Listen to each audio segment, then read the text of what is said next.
Hello everybody.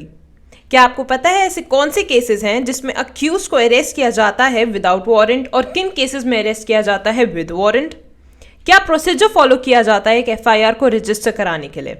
और क्या क्या एक्शंस लिए जा सकते हैं एक पुलिस ऑफिसर के अगेंस्ट जो डिले करता है एक एफआईआर को रजिस्टर करने में? If you do not know the answer to all these questions, then kindly watch this video till the end. Hello, welcome to Educate at Finleaf. Today we are going to talk about the following topics. First, the comparison between civil wrong and crime. Second, elements of crime. Third, the difference between IPC and CRPC. Fourth, investigation. Fifth, the difference between cognizable and non-cognizable offences. Sixth, FIR. Seventh, zero FIR. Now let's compare civil wrong and crime. A civil wrong refers to a wrongful act that infringes the private rights of an individual. ऐसा कोई भी wrongful act जो एक person के द्वारा किया जाता है एक दूसरे पर्सन के अगेंस्ट जिसकी वजह से उसके प्राइवेट राइट्स वायलेट होते हैं उसको हम सिविल रॉन्ग कहते हैं. It basically includes negligence, breach of contract, breach of trust, etc. It is punished by the way of paying compensation. A crime, in contrast, is an act that violates the right of a society or the public as a whole. ऐसी कोई भी चीज़ जिसकी वजह से piece disrupt होता है society का या फिर पब्लिक का एज अ होल उसको हम क्राइम मानते हैं. It includes murder, robbery, etc. and it is punished by the way of imprisonment. Elements of crime. There are 4 elements जो constitute करते हैं crime को. First, human being. A wrongful act must be committed by a human being. Second, mens rea, which means evil intent or a guilty mind. Every crime requires this mental element. This means that the accused was aware of the elements when he was committing the crime. Third, actus reus. It means a guilty act. Action the person takes to perform the criminal act is actus reus. It basically means a physical action. It is a manifestation of mens rea. Fourth, injury to another human being. Injury must be caused to another human being or to a society at large. Here, the injury denotes any harm जो illegally cause किया जाए किसी भी person को on body, mind, reputation or property. Now, what is the difference between Indian Penal Code and Criminal Procedure Code? The IPC is a substantive law, whereas the Criminal Procedure Code is a procedural law. Now, what do you mean by substantive law and a procedural law? A substantive law is the rights and obligations of citizens protected by law, whereas the procedural law establishes rules of the court and methods used to ensure rights of individual. The IPC states various crimes and also prescribes the penalties and punishments for the respective offences.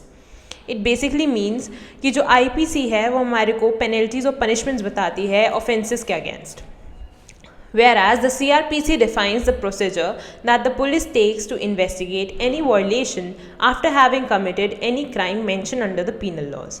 इसका ये मतलब है कि जो भी procedure किया जाता है या लिया जाता है पुलिस के द्वारा इन्वेस्टिगेशन के दौरान किसी भी क्राइम के अगेंस्ट वो सारा प्रोसीजर हमारे को CRPC के थ्रू पता लग जाता है. Indian Penal Code aims to provide a primary penal code in the country for giving punishment to the wrongdoers. इसका ये मतलब है कि IPC हमारे को प्रोवाइड कर रही है एक प्राइमरी पीनल कोड के साथ हमारी कंट्री के लिए जिससे पनिशमेंट मिल पाए उन लोगों को जो अक्यूज्ड हैं. Whereas the CRPC provides binding procedure that must be enacted during the administration of a criminal trial. इसका ये मतलब है कि जो CRPC है वो हमारे को वो प्रोसीजर्स दे रही है जो बाइंडिंग होते हैं इनैक्टमेंट के दौरान जब एडमिनिस्ट्रेशन हो रहा होता है किसी भी क्रिमिनल ट्रायल का. Now, what do you mean by the term investigation? The term investigation has been defined in Section 2H of the Code of Criminal Procedure, which includes all the proceedings under this code for the collection of evidence conducted by a police officer or by any person who is authorized by a magistrate in this behalf. इसका मतलब ये है कि investigation include करता है सारी proceedings which involve the collection of evidence and which is conducted by a police officer और by any other person but who should not be a magistrate, okay, and that should be authorised by a magistrate in this behalf. Now, what is the difference between cognizable offences and non-cognizable offences? Cognizable offences are those offences in which the police is authorized to take cognizance of a crime at its own. इसका ये मतलब है कि offences वो होते हैं जो बहुत ज़्यादा हीनियस होते हैं बाय नेचर, और जो पुलिस होती है वो इसमें कॉग्निजेंस खुद से ही लेती है. Non cognizable offences are those offences in which police has no authority to apprehend a person for crime on its own. इसका ये मतलब है कि ऑफेंसेस लेस हीनियस होते हैं बाय नेचर, और जो पुलिस होती है इसके ऊपर कॉग्निजेंस लेने से पहले उसको एक अपर अथॉरिटी का परमिशन की ज़रूरत होती है. In cognizable offences, the arrest can be made without warrant, whereas in non-cognizable offences, arrest cannot be made without a warrant. In cognizable offences, approval of court is not required to begin with an investigation, whereas prior approval of court is required to begin with an investigation in case of non-cognizable offences. In cognizable offences, the offences needs to be heinous. In non-cognizable offences, the offences needs to be less heinous. This I have discussed earlier also कि एक offence का जो nature होता है cognizable offence में वो heinous होना चाहिए, whereas in non cognizable offence में जो ऑफेंस का नेचर रहता है वो लेस हीनियस होना चाहिए. In cognizable offences, the petitions that are filed includes FIR and complaint, whereas in non-cognizable offences, the petitions that are filed includes complaints only. Now, what is FIR? First Information Report. Section 154 of the Code of Criminal Procedure 1973 talks about information in cognizable offences. Cognizable offences, as we have discussed earlier also, are heinous offences. The information must be given by the informant to the officer in charge of a police station having jurisdiction to investigate the offence. कोई भी ऐसी information जो एक informant द्वारा लाई जाती है एक officer in charge की तरफ, जो पुलिस स्टेशन का इंचार्ज होता है, जिसके पास जुरिस्डिक्शन होनी चाहिए उस पर्टिकुलर केस को इन्वेस्टिगेट करने की. After the information has been received by the police officer he shall start his investigation.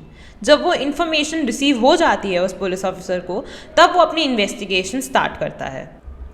Officer in charge will file the police report or charge sheets along with the statements recorded and the evidences collected before the magistrate having jurisdiction. जो officer in charge है जब उसकी investigation complete हो जाती है तब वो एक पुलिस रिपोर्ट या फिर चार्ज शीट्स फाइल करता है विद द स्टेटमेंट्स रिकॉर्ड जो उसने की हैं विटनेसेस की, और जो एविडेंस उसने कलेक्ट किए हैं वो सब वो मजिस्ट्रेट के सामने रखता है, पेश करता है, जिसके पास जुरिस्डिक्शन रहती है. If enough material is not found to file a charge sheet against the accused, the officer has to send a report to the magistrate and release the accused on bail. अगर enough material नहीं मिलता है उस charge sheet पे उस accused के against, जो officer है वो एक रिपोर्ट सेंड करता है मजिस्ट्रेट को और उस अक्यूज को ऑन बेल पे रिलीज कर दिया जाता है. If the police officer refuses to register the case, the information can be sent to the superintendent of police in writing by post. अगर पुलिस ऑफिसर रिफ्यूज़ कर देता है कोई भी केस को रजिस्टर करने से, तो वो जो इन्फॉर्मेशन है उसको भेजी जा सकती है सुपरिटेंडेंट ऑफ पुलिस के पास in writing and by post.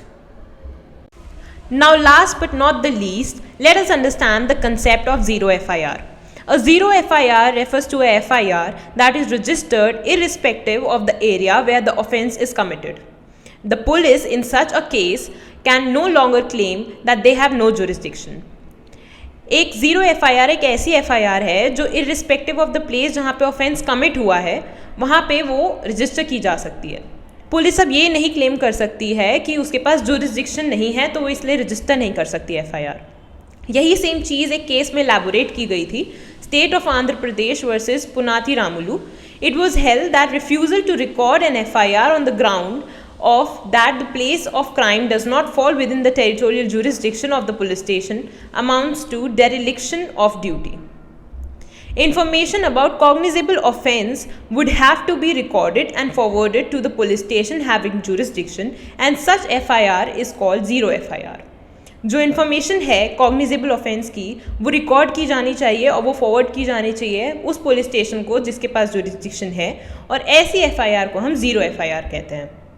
The police officers who fail to comply with the registration of zero FIR may invite prosecution under Section 166A of IPC and also departmental action.